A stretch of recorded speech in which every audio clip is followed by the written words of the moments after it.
आज का हमारा जो टॉपिक है वो है रदरफोर्ड्स एटॉमिक मॉडल। ये टॉपिक जो है वो हर लिहाज से इम्पोर्टेंट है, चाहे शॉर्ट क्वेश्चन हो या फिर जो है वो लॉन्ग क्वेश्चन हो। स्पेशली इसके रिजल्ट्स, इसके डिफेक्ट्स, इसके ऑब्जर्वेशंस, इसका एक्सपेरिमेंट, ईच एंड एवरीथिंग जो इससे लिंक करती है वो जो है वो इम्पोर्टेंट है हर लिहाज से। ठीक है, तो आज हमने इसको जो है वो अच्छे तरीके से सिंप्लीफाई करके लिखा हुआ है चीज़ों को। ठीक है, आप इसको देखें, अंडरस्टैंड करें और अगर कोई चीज़ समझ में ना आए तो वो आप पूछ सकते हो। ठीक है, सबसे पहले इसका थोड़ा सा इंट्रोडक्शन देखते हैं जी कि कैसे स्टार्ट किया जाएगा ये टॉपिक। ठीक है, कहते हैं Rutherford performed gold foil experiment to understand. कहते हैं जी कि जो रदरफोर्ड था उसने एक एक्सपेरिमेंट परफॉर्म किया। ठीक है, उस एक्सपेरिमेंट का जो नाम था क्या रखा गया, गोल्ड फॉयल एक्सपेरिमेंट रखा गया। ठीक है, क्यों रखा गया वो भी जब इसका एक्सपेरिमेंट पढ़ेंगे तो फिर वहाँ हम देखेंगे कि क्या वजह थी कि उसका नाम गोल्ड फॉयल एक्सपेरिमेंट रखा गया।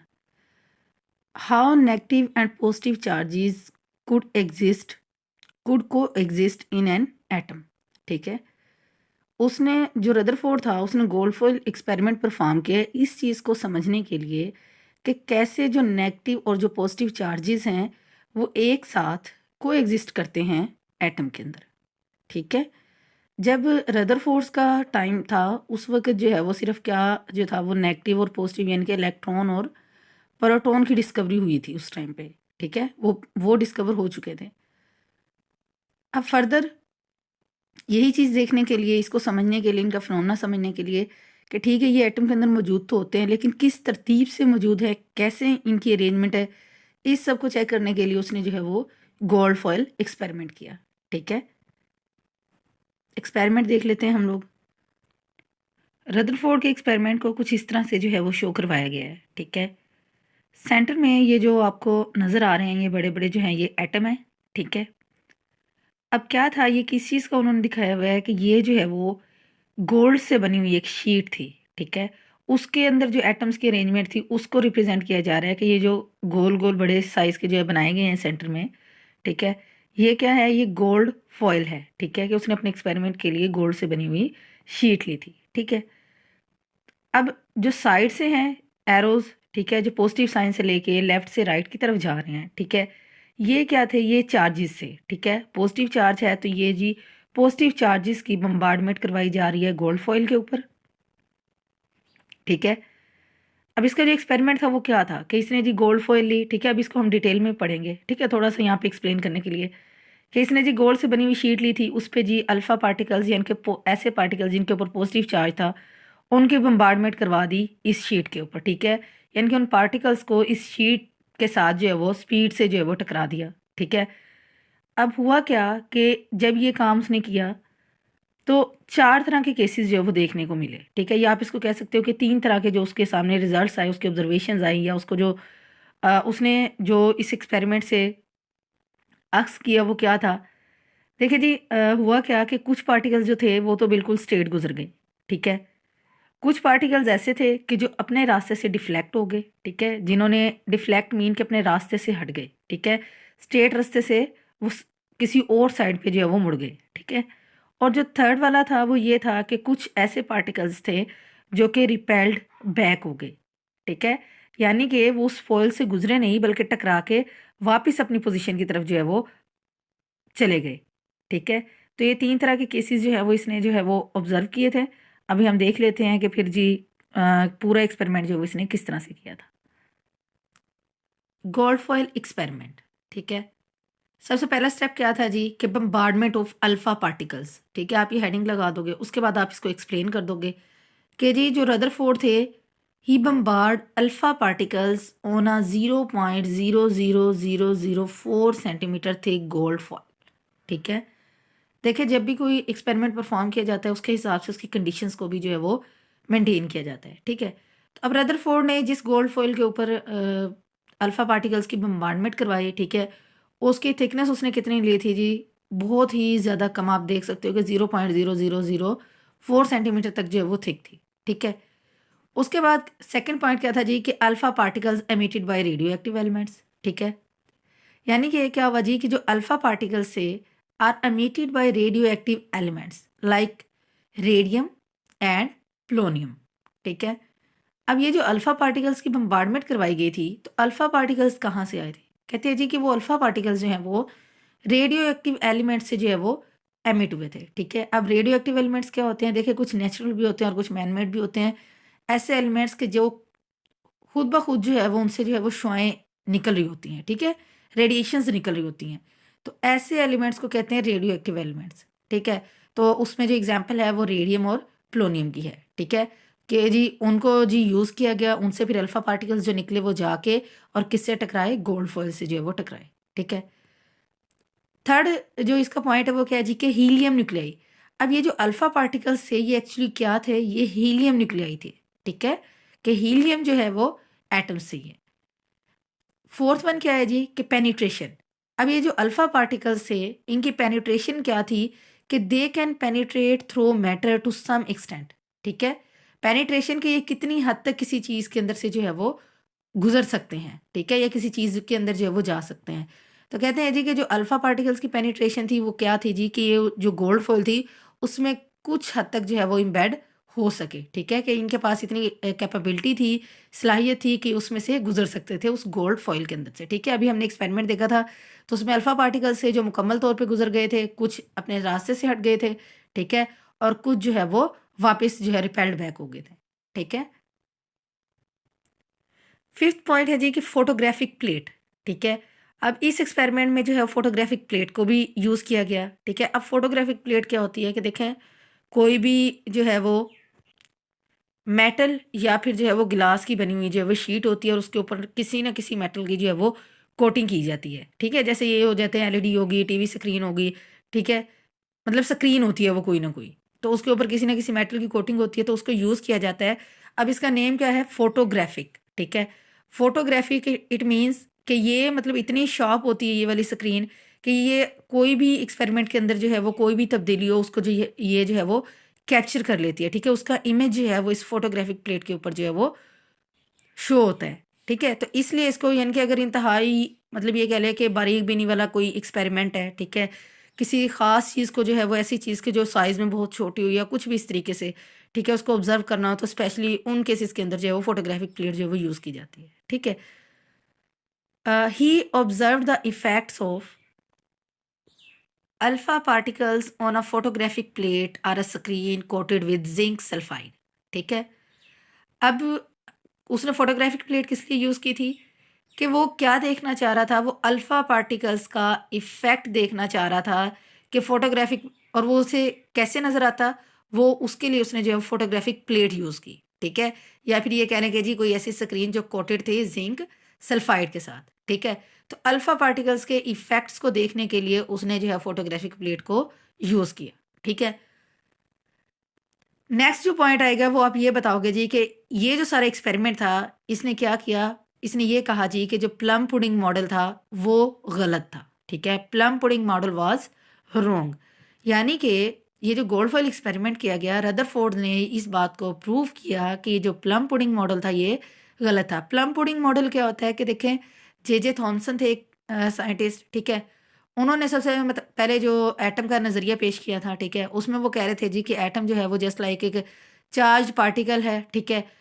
जो कि सॉलिड टाइप है, ठीक है? और उसके अंदर जो ये इलेक्ट्रॉन्स होते हैं, ये क्या होते हैं जी? ये उसके अंदर एम्बेड हुए होते हैं, उसके अंदर स्टक हो जाते हैं, ठीक है? उस सॉलिड टाइप पार्टिकल्स के अंदर स्टक हुए होते हैं ये जो इलेक्ट्रॉन्स होते हैं, ठीक है?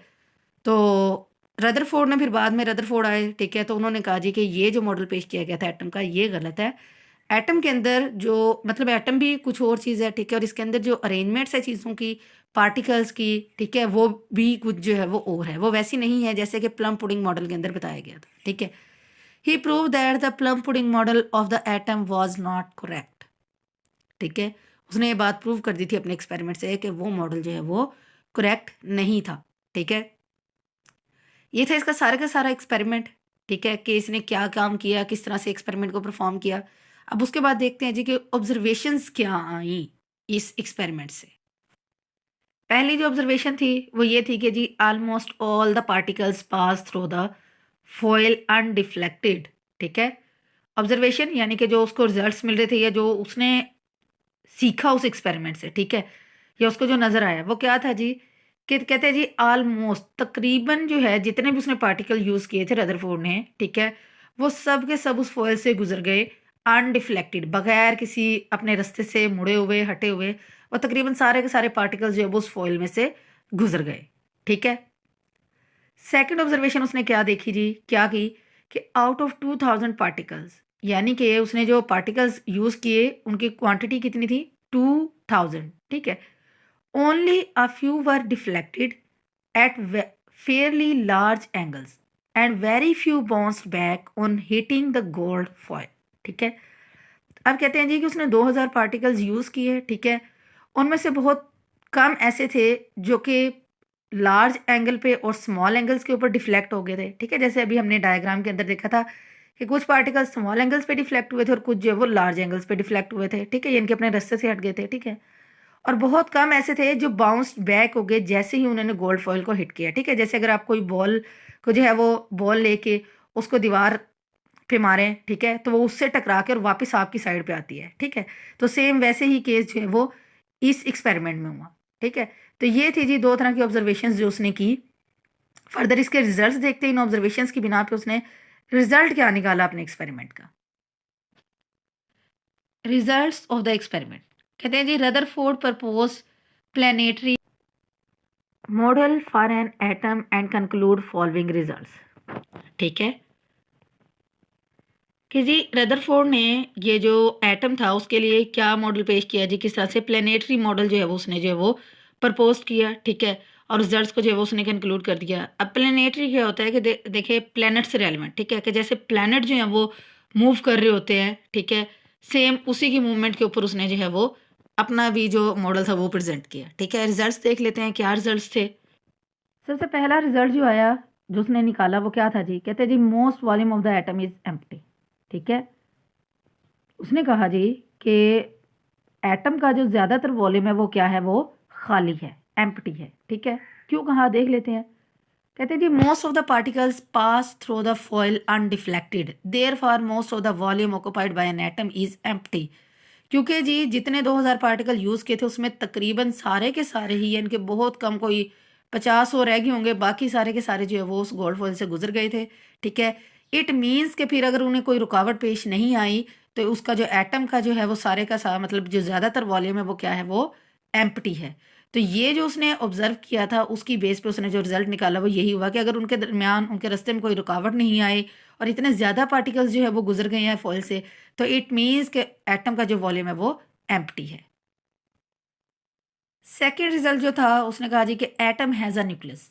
ठीक है, कि एटम के पास जो है वो एक न्यूक्लियस होता है। ठीक है, वो क्यों उसने कहा, कैसे कहा, कहते हैं जी deflection of a few particles prove that there is a centre of positive charge in an atom which is called nucleus of an atom. ठीक है, कहते हैं जी कि जो कुछ पार्टिकल्स थे जिन्होंने डिफ्लेक्शन शो की, ठीक है, उस बात ने, उस चीज़ ने क्या चीज़ प्रूव की कि that there is a centre of positive charge, कि यहाँ पे जो सेंटर में कोई चीज़ है उसके ऊपर पॉजिटिव चार्ज है। ठीक है, जिसको उसने किसका नाम दिया, न्यूक्लियस का नाम दिया। ठीक है, देखें जो लाइक चार्जेस होते हैं वो तो एक दूसरे को क्या करते, सॉरी, जो लाइक चार्जेस होते हैं वो एक दूसरे को क्या करते हैं, रिपेल करते हैं। ठीक है, और जो अपोजिट चार्जेस होते हैं वो एक दूसरे को क्या करते हैं, वो अट्रैक्ट करते हैं। ठीक है, तो अब पॉजिटिव चार्जेस की बॉम्बार्डमेंट करवाई गई थी। ठीक है, अब जो पार्टिकल्स डिफ्लेक्ट हुए, इट मीन्स कि वो जो एटम का सेंटर था उसके करीब से जब गुजरे हैं तो तब वो अपने, मतलब जो रिपेल होने की जो फोर्स थी, ठीक है, रिपल्शन फोर्स थी, उसकी वजह से वो अपने स्ट्रेट रास्ते से बेंट हो गई। ठीक है, कोई लार्ज लेवल पे बेंट हुआ, ठीक है, जो थोड़ा दूर था, और जो, सॉरी, जो नज़दीक था वो लार्ज एंगल पे बेंट हो गया। ठीक है, और जो न्यूक्लियस से थोड़े फासले पे थे जहाँ पे रिपल्शन फोर्स कम लगी वो स्मॉल एंगल्स के ऊपर जो वो डिफ्लेक्ट हुए। ठीक है, तो इस चीज़ से उसने ये जो डिफ्लेक्शन थी पार्टिकल्स की उससे उसने ये रिजल्ट निकाला कि एटम का कोई ना कोई सेंटर है जी जिसके ऊपर पॉजिटिव चार्ज है जो मजबूर करता है पार्टिकल्स को कि जी वो रिपल्शन फोर्स के ज़रिए अपने सीधे रास्ते से डिफ्लेक्ट हो जाए। ठीक है, और फिर उसने उसका नाम रखा न्यूक्लियस, कि सेंटर जो एटम का है वो क्या है, वो न्यूक्लियस है और उस पर पॉजिटिव चार्ज है। ठीक है, थर्ड रिजल्ट जो निकाला गया वो क्या था जी कि nucleus is dense and hard. कि जी न्यूक्लियस जो है पॉजिटिव चार्ज तो है और ये एटम के सेंटर में भी मौजूद है। एक और जो स्पेशलिटी है वो क्या है जी कि वो न्यूक्लियस जो है वो डेंस भी है और हार्ड भी है, ठीक है। ये उसने कैसे निकाला? कहते हैं जी कि the complete rebounce of a few particles show that the nucleus is very dense and hard, ठीक है।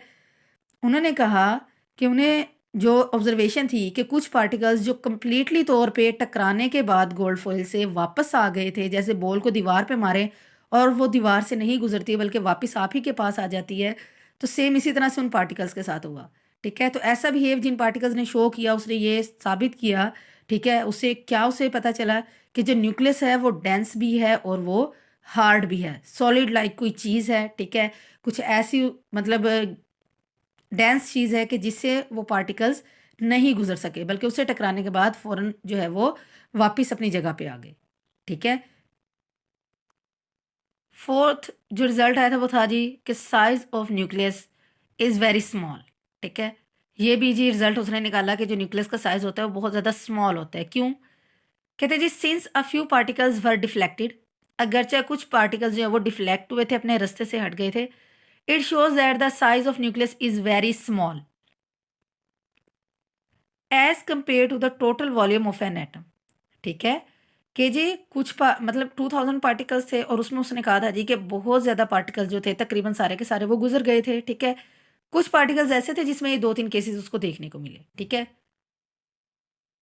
तो इसी वजह से इस चीज़ की बेस पे उसने कहा कि फ्यू पार्टिकल जो डिफ्लेक्ट हो गए थे वो ये चीज़ साबित कर रहे थे कि जो न्यूक्लियस का साइज़ है वो बहुत स्मॉल है, क्योंकि लार्ज सरफेस एरिया जो था एटम का वो तो एम्प्टी था, ठीक है, क्योंकि बहुत ज़्यादा पार्टिकल्स गुजर गए थे। सिर्फ थोड़े से पार्टिकल्स थे जिसमें ये केस मिले थे, ठीक है, ये 2-3 केसेस जो हुए थे, ठीक है। तो इस वजह से वो कहते हैं जी कि इस चीज़ से इस बात से उसने ये चीज़ भी अखज़ की, ये रिज़ल्ट भी निकाला कि जो न्यूक्लियस है अगर वो मौजूद भी है तो उसका साइज़ बहुत स्मॉल है, ठीक है। तो कि जिसकी वजह से जी उसने कुछ जो एटम्स हैं उनको मजबूर किया, कुछ पार्टिकल्स को, कि वो जो है वो सेंटर से डिफ्लेक्ट हो जाएं और कुछ को मजबूर किया कि वो रिबाउंस बैक हो जाए, ठीक है।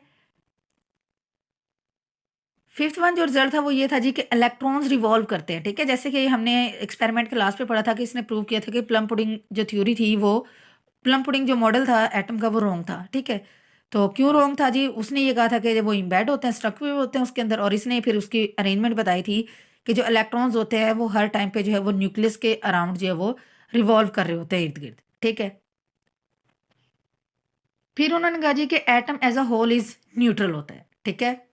सिक्स वन जो रिजल्ट आया वो क्या था जी कि atom as a whole is neutral, कि जी एटम के ऊपर कोई भी किसी भी किस्म का चार्ज नहीं होता, ये न्यूट्रल होता है, ठीक है। इस वजह से जी क्या है जी कि the number of electrons in an atom is equal to the number of protons, ये बात भी उन्होंने साबित की कि जी एटम न्यूट्रल होता है। क्यों होता है? क्योंकि जी एटम के अंदर जो नंबर ऑफ न्यूट्रॉन है, सॉरी इलेक्ट्रॉन्स है, और नंबर ऑफ जो है वो प्रोटॉन है, ये दोनों जो है वो इनकी तादाद इक्वल होती है एटम के अंदर, ठीक है। नंबर ऑफ इलेक्ट्रॉन्स और नंबर ऑफ प्रोटॉन्स की जो तादाद है वो एटम में इक्वल होती है। तो इसलिए जी इसने कहा कि एटम जो है वो उसके ऊपर एज अ होल न्यूट्रल होता है, कोई चार्ज नहीं होता, ठीक है। सेवन्थ जो उसने रिजल्ट निकाला वो क्या था जी कि fundamental particles lie with the nucleus. उसने कहा जी कि जो एटम्स के बुनियादी पार्टिकल्स हैं, ठीक है, जिनसे मिलकर एटम बना हुआ होता है, वो जी फंडामेंटल जो पार्टिकल्स हैं उसके वो न्यूक्लियस के अंदर एग्जिस्ट करते हैं, ठीक है। अब न्यूक्लियस से ही उसने उन पार्टिकल्स का जो नाम रखा वो था न्यूक्लियॉन्स, ठीक है। कि जो फंडामेंटल पार्टिकल्स जो कि न्यूक्लियस के अंदर मौजूद थे, तो न्यूक्लियस की वजह से उन पार्टिकल्स को जो उसने कलेक्टिवली नेम दिया वो था न्यूक्लियॉन्स का। कहते हैं जी एक्सेप्ट इलेक्ट्रॉन्स, क्योंकि इलेक्ट्रॉन्स क्या था कि वो रिवॉल्व कर रहे थे न्यूक्लियस के बाहर, ठीक है। जबकि बाकी जो फंडामेंटल पार्टिकल्स जैसे अभी मतलब उस टाइम पे सिर्फ प्रोटॉन दरियाफ्त हुआ था, ठीक है। और उसने रदरफोर्ड ने प्रेडिक्शन दी थी कि जी न्यूट्रॉन्स नाम की भी कोई चीज़ एग्जिस्ट करती है, ठीक है। तो उस वक्त उसने कहा था जी कि इलेक्ट्रॉन्स उसके बाहर रिवॉल्व करते हैं, लेकिन प्रोटॉन्स या फिर वो जो न्यूट्रॉन्स हैं, ठीक है, वो जो फंडामेंटल पार्टिकल्स हैं वो एटम के न्यूक्लियस में जो है वो प्रेजेंट होते हैं, ठीक है। तो कहा जी एक्सेप्ट इलेक्ट्रॉन, इलेक्ट्रॉन के अलावा all other fundamental particles that lie with in the nucleus, उसको उसने नाम दिया न्यूक्लियॉन्स का, ठीक है। कि इलेक्ट्रॉन्स के अलावा जितने भी फंडामेंटल पार्टिकल्स हैं जो कि न्यूक्लियस के अंदर मौजूद होते हैं वो क्या कहलाते हैं? वो न्यूक्लियॉन्स कहलाते हैं, आर नोन एज न्यूक्लियॉन्स, ठीक है। तो वो सारे जो है वो क्या कहलाते हैं? फंडामेंटल पार्टिकल्स जो न्यूक्लियस में हो वो न्यूक्लियॉन्स कहलाते हैं, ठीक है। मोस्ट इंपॉर्टेंट पार्ट जो इस टॉपिक का है वो है डिफेक्ट्स इन रदरफोर्ड्स मॉडल, ठीक है। देख लेते हैं जी कि डिफेक्ट्स यानी कि क्या कमी बेशी थी, क्या नुक्स थे जो रदरफोर्ड के मॉडल के अंदर जो है वो सामने आए। ठीक है, रदरफोर्ड ने तो अपना एक्सपेरिमेंट कर दिया और बहुत हद तक इन्होंने जो है वो चीज़ों को क्लियर किया। ठीक है, इन्हीं की प्रडिक्शंस के ऊपर फिर फर्दर स्टडीज़ हुई जिन्होंने जो है वो केमिस्ट्री में जो है वो हिस्ट्री रकम कर दी। ठीक है, अब इनके अंदर बाद में जो साइंटिस्ट रहे उन्होंने अपनी जब थ्योरीज पेश की उनके अकॉर्डिंग फिर रदरफोर्ड के मॉडल के अंदर जो डिफेक्ट्स नजर आए उसको फिर एक्सप्लेन किया गया। ठीक है, सबसे पहला जो डिफेक्ट नजर आया वो क्या था जी, electrons fall in the nucleus. ठीक है, रदरफोर्ड ने कहा था कि इलेक्ट्रॉन्स जो है वो न्यूक्लियस के अराउंड जो है वो रिवॉल्व करते हैं। ठीक है, तो डिफेक्ट क्या निकला जी, बाकी जो साइंटिस्ट आए बाद में आने वालों ने ये कहा जी कि अगर इस तरह से रिवॉल्व करते हैं तो ये तो न्यूक्लियस के अंदर गिर जाएंगे। ठीक है, अगर ऐसा होगा तो। ठीक है, क्या वजह कि according to classical theory of radiation, classical theory जो है वो एडम स्मिथ ने पेश की थी। ठीक है, उन्होंने भी अपनी theory the, theory of radiation. ठीक है, उन्होंने कहा जी कि क्लासिकल थ्योरी ऑफ रेडिएशन के मुताबिक क्या था, electrons being the charge particles should release और emit energy continuously and they should fall in the nucleus. कहते हैं जी कि अगर इलेक्ट्रॉन्स चार्ज पार्टिकल्स हैं, ठीक है, तो फिर क्या होना चाहिए कि इन्हें जो है वो एनर्जी को या तो जो है वो रिलीज़ करना चाहिए या फिर जो है वो एमिट करना चाहिए continuously and they should fall in the nucleus. और अगर ऐसा करेंगे और ऐसा करते हैं तो फिर क्या है जी कि ये जो है वो न्यूक्लियस में गिर जाएंगे। तो जी ये थी क्लासिकल थ्योरी ऑफ रेडिएशन। ठीक है, कि जी अगर इलेक्ट्रॉन्स हर टाइम मूव करते रहते हैं, उसके रिवॉल्व कर रहे हैं न्यूक्लियस के राउंड, तो उन्हें फिर एनर्जी भी एमिट करनी चाहिए। ठीक है, और कंटिन्यूसली एमिट करनी चाहिए। और इस तरह से अगर वो कंटिन्यूसली एमिट करते रहे एनर्जी तो वो एक ना एक दिन जो है वो न्यूक्लियस के अंदर गिर जाएंगे। ठीक है, एक तो ये जो है वो डिफेक्ट था उसके अंदर कि इसका कोई जवाब नहीं मिला रदरफोर्ड के मॉडल से जो है वो। ठीक है, बल्कि उस पर जो है ये उसके अंदर डिफेक्ट नजर आया। सेकेंड डिफेक्ट देखते हैं। सेकेंड डिफेक्ट था जी, लाइन स्पेक्ट्रम वाज ऑब्जर्व्ड। ठीक है, फिर क्या वजह कि उसने कहा जी उसी थ्योरी के मुताबिक if the electrons emit energy continuously they should form a continuous spectrum. ठीक है, और ज़ाहिर बात है कि इलेक्ट्रॉन अगर रिवॉल्व कर रहे हैं तो उन्हें एनर्जी कंटिन्यूसली एमिट करनी है, और अगर कंटिन्यूसली एमिट करेंगे तो फिर क्या होना चाहिए जी कि they should form a continuous spectrum. तो इन्हें जो है वो कंटिन्यूस स्पेक्ट्रम जो है वो शो करना चाहिए। लेकिन हुआ क्या जी कि but in fact line spectrum was observe. लेकिन जो रदरफोर्ड ने मॉडल पेश किया था उसके एक्सपेरिमेंट को जो है जब परफॉर्म करके ये चीज़ें ऑब्जर्व की गई तो उसमें उन्होंने क्या किया, कंटिन्यूस स्पेक्ट्रम शो किया इलेक्ट्रॉन्स ने। सॉरी, कंटिन्यूस स्पेक्ट्रम जो है वो उन्हें जो है वो शो करना चाहिए था। ठीक है, कि अगर इलेक्ट्रॉन्स जो है वो कंटिन्यूसली एमिट कर रहे हैं एनर्जी को, ठीक है, तो उन्हें क्या कौन से वाला स्पेक्ट्रम शो करना चाहिए था, कंटिन्यूस स्पेक्ट्रम जो है वो शो करना चाहिए था। ठीक है, लेकिन दर हकीकत क्या हुआ कि जो इलेक्ट्रॉन्स से उन्होंने लाइन स्पेक्ट्रम को जो है वो शो किया। ठीक है, तो ये भी एक जो है वो डिफेक्ट था रदरफोर्ड के मॉडल के अंदर कि ये दो चीज़ें जो है वो सामने आ रही थी जिन पे जो है वो मॉडल सही तरीके से पूरा नहीं उतर रहा था। ठीक है, नो डाउट जी, ऐसी बात नहीं थी कि रदरफोर्ड का जो एटॉमिक मॉडल था वो बिल्कुल ही फारिग था। ये था उन्होंने वो बहुत इम्पोर्टेंस का हामिल है। ठीक है, तो इसी की ये जो सारा सब कुछ हुआ डिफेक्ट्स इस पे स्टडी की गई। ठीक है, इसी से फर्दर जो है वो मज़ीद आगे नेक्स्ट स्टडीज़ की गई। ठीक है, तो उससे जो है वो डिफरेंट क्वेश्चन भी साइंटिस्ट को दरपेश आए। ठीक है, उस पे उन्होंने फर्दर जो है वो स्टडी की और वो फिर आज मतलब कामयाब हो गए। ठीक है, क्या वजह कि scientist initiated the quest to answer the following question. अब साइंटिस्ट के सामने कुछ क्वेश्चन आए थे। ठीक है, जिसके बारे में वो मतलब ये थे कि उन्हें उनके जवाब तलाश करने हैं। ठीक है, सबसे पहला क्वेश्चन था वो क्या था जी कि how can an atom collapse और वाई आर एटम स्टेबल। यानी कि उसने बात की थी ना कि इलेक्ट्रॉन्स रिवॉल्व करते हैं तो जी वो तो गिर जाएंगे न्यूक्लियस के अंदर। तो फिर ये क्वेश्चन था कि अगर एटम स्टेबल है, ठीक है, तो फिर मतलब अगर अंदर से एटम कोलैप्स हो जाता है तो वो कैसे होता है, या फिर अगर एटम स्टेबल है तो वो स्टेबल कैसे है जो उन्हें नजर आता है। ठीक है, कि एटम बर्बाद नहीं होता, एटम स्टेबल होता है। और अगर इलेक्ट्रॉन्स न्यूक्लियस में गिर जाते हैं, फॉल हो जाते हैं, तो वो फिनोमेना क्या है। ठीक है, एक एक क्वेश्चन था। दूसरा क्वेश्चन क्या था जी कि why does an atom give line spectrum. हालांकि जो एटम था उसको जो है वो कंटिन्यूस स्पेक्ट्रम देना चाहिए था। ठीक है, लेकिन हुआ क्या जी कि वो लाइन स्पेक्ट्रम दे रहे थे। वो हमने रीजंस पीछे पढ़ लिया कि क्यों दे रहे थे। थर्ड क्वेश्चन था जी scientist consider there must be another model for atom of atom. ठीक है, और साइंटिस्ट को फिर स्टडी कर मतलब ये ज़रूरत महसूस हुई कि ज़रूर कोई ना कोई एक और एटम जो है जो मॉडल है एटम के लिए वो होना चाहिए। ठीक है, कि ये वाला भी एटम के लिए जो मॉडल पेश किया गया था कि कुछ हद तक बल्कि काफ़ी हद तक ये भी ठीक था, लेकिन अभी जो इसमें डिफेक्ट्स हैं या जो क्वेश्चन उनके सामने आ रहे थे उसको सॉल्व करने के लिए एटम का कोई ना कोई और जो है वो मॉडल भी होना चाहिए था। ठीक है, अब ये जितने भी क्वेश्चन थे ये डिफेक्ट से इसने इंडिकेट कर दिया कि Rutherford's model was not perfect. ठीक है, कि रदरफोर्ड का मॉडल जो है वो परफेक्ट नहीं था। ठीक है, तो इससे फिर आगे डिफरेंट साइंटिस्ट जो है उन्होंने स्टडी की और फर्दर जो है वो उन्होंने नई तहकीकात की। ठीक है, और नए रिजल्ट सामने और चीज़ें जो है वो सॉल्व होती गई। ठीक है, अभी भी बहुत सी कॉम्प्लिकेशंस बाकी हैं, लेकिन ये ओवरऑल स्टोरी थी। ठीक है, तो जो चीज़ समझ ना आए वो आप लोग पूछ सकते हैं।